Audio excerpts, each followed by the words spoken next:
Nigel, good afternoon. Afternoon. We're just days away from a momentous start to this season. What's the atmosphere and feeling like in the camp right now? Excited. I think everybody's looking forward to it. Everybody's always, I think, excited, and the anticipation of a new season. But I think the way it's gone for the last 18 months, I think it's even more so this year. To have crowds back in. We've got a little taste of what that's going to be like in the Coventry game. Hopefully there'll be probably twice that amount, and a good away following as well from Bristol Rovers Saturday. So seeing the lads in training Monday, Tuesday, I don't think they can wait to get started. Are you personally, as manager, looking forward to this one more than most? Yeah, definitely. We're very pleased with the players that have come in. We're pleased with the way we finished the season as well. I think that's important. When you finish the season strongly and you finish the season playing well and scoring goals, and it's easy to point to the lads and say, come on, let's just carry on where we left off. It's not that easy, but I think when you've struggled in the last month or so of a season, then you've got to start again. We haven't had to do that, and the new players have come in, they've integrated well so far, and the lads who were here, part of that good finish to the season, have helped things along. Pre-season now edges towards its close. Have you got what you want from it? Yeah, it was a bit disrupted early on, and we lost players, sort of 7 players isolating for 10 days, so that isn't ideal. But they've worked incredibly hard to catch up those that needed to.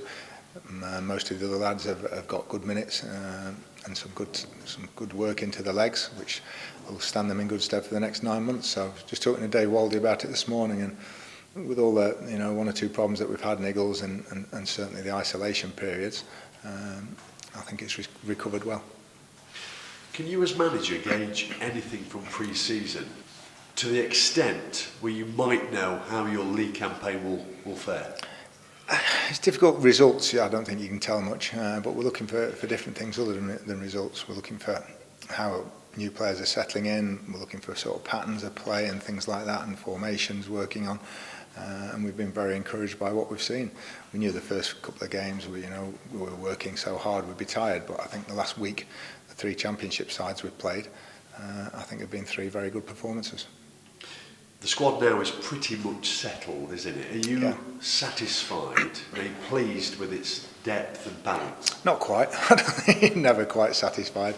I think if we could do a little bit of business and 1, maybe 2 more coming in, not to add to the squad. I think 1 or 2 maybe going out. So just to balance the numbers up like that, I think it would be good. So we'll be looking to do that in the next 4 weeks. But if we don't, we're very happy with what we've got in place, and we'll go with it. What identity do you want to forge upon this squad? I think the way you saw us at the end of last season, and it's been very much the recruitment with that in mind. I think we're defender light. We've talked about that a little bit in the last few weeks for some cover, but we're pleased with the ones we've got. But I think we're most excited about the sort of front 6 or 7 players that we've got. I think with sort of Hawkins, Johnson, Lapsley, Oates, Sinclair, Bowery, and Jimmy Knowles as well. I think that's a sort of exciting forward line that we've got, and we're set up to attack and try and score goals, which we did last season. So the emphasis will be on that, which is why we probably need a good defender just to come in and help us along as well. Delighted with the goalkeepers we've brought in as well, although they're both young. I think Nathan Bishop's work rate and work ethic has been evident for everybody, and he'll push everybody on, not just the goalkeeping department.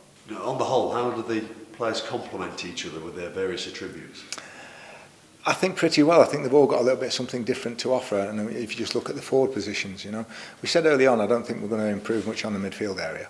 When you've got Ollie Clark and you've got Maris and you've got Quinn, we've added Ryan Stirk to that, who we think can push them. But when you look at all the 6, 7 strikers that we just talked about, they've all got different qualities and attributes. And you look at the directness of Rhys Oates when he picks the ball up and he runs at people. You look at the cleverness of George Lapsley's runs and the way he arrives in the box. You've got Danny Johnson, Ollie Hawkins, Jordan Bowery, Ty Sinclair, Jimmy Knowles. They're all a bit different, which is very, very important, I think. And exciting forward players. It's lovely to have, you can never have too many, ask Neil Warnock. He's always to say, you can never have too many good forward players. Do you know now, as we speak on this Tuesday afternoon, your starting 11 for Saturday? Pretty good idea. Not absolutely set in stone. Always think it's a bit dangerous to pick it 3 or 4 days because there's quite a bit can happen in that time. But we've got a pretty good idea, and that'll probably be dictated to with knocks and fitness and those sorts of things as well. Similarly, you hear people in football talk about, does a manager know his best 11? Do you? We've got a pretty good idea of that as well. I think that that's one of the things you're trying to establish as well pre-season. When you especially have a couple of people in one position, vying for that number one spot and who's the best, then that's the part of the job of pre-season, saying, well, at this time, and it may well change in a few weeks' time, then we're going to start with that person in that position for these reasons or whatever. But I tell you what, whatever team we start with, will be a different team in a month or 2 months' time, because that's the nature of football and especially League Two. Looking ahead to a long and at times arduous campaign, 46 league games where skill and stamina is tested in equal measure, what are your expectations ahead of it? We want to try and get promoted. I don't think we don't need to hide that fact. When we're recruiting players, they always ask what your aims for this season, and we say we're going to try and get promoted. We're not saying we're going to, we're just going to try. Everything that we can will be geared towards that. If there is, what will the single one quality be in order to achieve your ambitions? I never think it's one. I think there's so many factors involved in it, from a little bit of luck with injuries and even decisions at key times during the season, things going your way.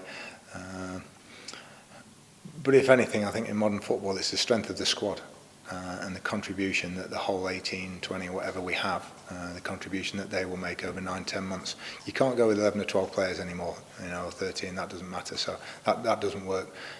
So it's the strength of the squad and the lads that might only play 5-10 games or start, but if they make a positive contribution and your side's not weakened when they're coming in, I think that's hugely important these days. Let's speak more broadly now. Bristol Rovers on Saturday, the first opponents in this Sky Bet League 2 campaign. What have you made of the business that they've done during the close/pre-season? A lot of good business, I think, and I don't think they'll be making any bones about what their ambitions are this season either. They'll be probably expected to, and will be themselves expecting a challenge this season for promotion. So they've got a manager with good experience now, Joey. So I think the size of the club will demand that they're there or thereabouts.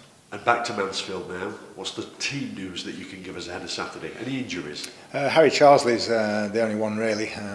He's got a thigh problem, and so he'll definitely be missing. He'll probably be about another 10 days, 2 weeks, something like that. Which he's had some bad luck, during the summer with injuries and whatnot. But he's the only one definitely out. Everybody else we hope will be available.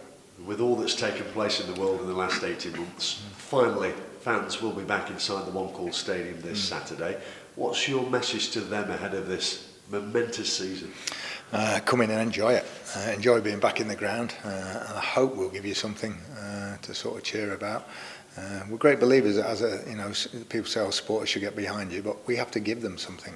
We have to put a performance on, and I think like an awful lot of football fans, but probably more so in this area, if they see the determination and they see the hard work, put in by a team and a little bit of good football as well, I think they'll respond to that and get right behind us. And we're expecting the stadium, Nigel, to be at least half full. 5,000 we're anticipating. Brilliant. I know we've sold a great number of season tickets. I think Bristol Rovers will probably sell out their allocation, which is good as well, because that always makes for a good atmosphere. I think it's a brilliant first game for us. And hopefully the players can perform as they have done at the end of last season and in the last week or so of pre-season. Bottom line, are we ready? I think so, as good as we can be in the circumstances. I think as good as we can be. So, but we'll see. We'll know a little bit more 5 o'clock. But it's just the first game. So, and you just said there's 46 league games, minimum 5 cup games. We're probably looking at a 55 to 60 game season. So it's just the first one. But it'd be nice to get off to a good start. Very best of luck to you. Thank you. You always need a bit of that.